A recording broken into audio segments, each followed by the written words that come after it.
आज मैं आपसे अग्निवीर के बारे में बात करना चाहता हूं।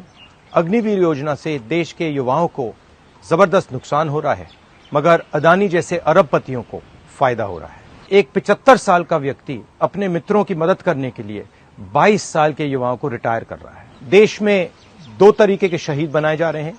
एक जो नॉर्मल जवान होगा उसको पेंशन मिलेगी, उसको कैंटीन मिलेगी, और अगर कुछ हुआ तो उसे शहीद का दर्जा मिलेगा।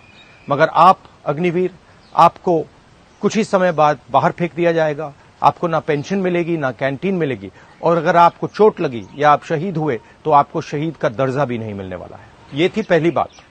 दूसरी बात, आप चाइना के जवान के सामने खड़े होंगे।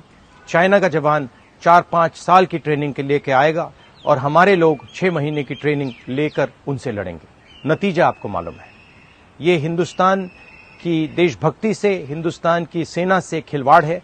ये मोदी जी का कॉन्सेप्ट है, सेना का कॉन्सेप्ट नहीं है। और जैसे ही हमारी इंडिया की सरकार आएगी, हम आपके लिए और देश के लिए अग्निवीर को रद्द कर देंगे, खत्म कर देंगे। धन्यवाद। नमस्ते। आज मैं आपसे अग्निवीर के बारे में बात करना चाहता हूं। अग्निवीर योजना से देश के युवाओं को जबरदस्त नुकसान हो रहा है, मगर अदानी जैसे अरबपतियों को फायदा हो रहा है। एक 75 साल का व्यक्ति अपने मित्रों की मदद करने के लिए 22 साल के युवाओं को रिटायर कर रहा है। देश में दो तरीके के शहीद बनाए जा रहे हैं। एक जो नॉर्मल जवान होगा उसको पेंशन मिलेगी, उसको कैंटीन मिलेगी, और अगर कुछ हुआ तो उसे शहीद का दर्जा मिलेगा। मगर आप अग्निवीर, आपको कुछ ही समय बाद बाहर फेंक दिया जाएगा। आपको ना पेंशन मिलेगी, ना कैंटीन मिलेगी, और अगर आपको चोट लगी या आप शहीद हुए तो आपको शहीद का दर्जा भी नहीं मिलने वाला है। ये थी पहली बात। दूसरी बात, आप चाइना के जवान के सामने खड़े होंगे। चाइना का जवान 4-5 साल की ट्रेनिंग के लेके आएगा और हमारे लोग 6 महीने की ट्रेनिंग लेकर उनसे लड़ेंगे। नतीजा आपको मालूम है।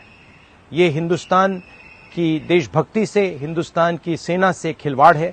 ये मोदी जी का कॉन्सेप्ट है, सेना का कॉन्सेप्ट नहीं है। और जैसे ही हमारी इंडिया की सरकार आएगी, हम आपके लिए और देश के लिए अग्निवीर को रद्द कर देंगे, खत्म कर देंगे। धन्यवाद।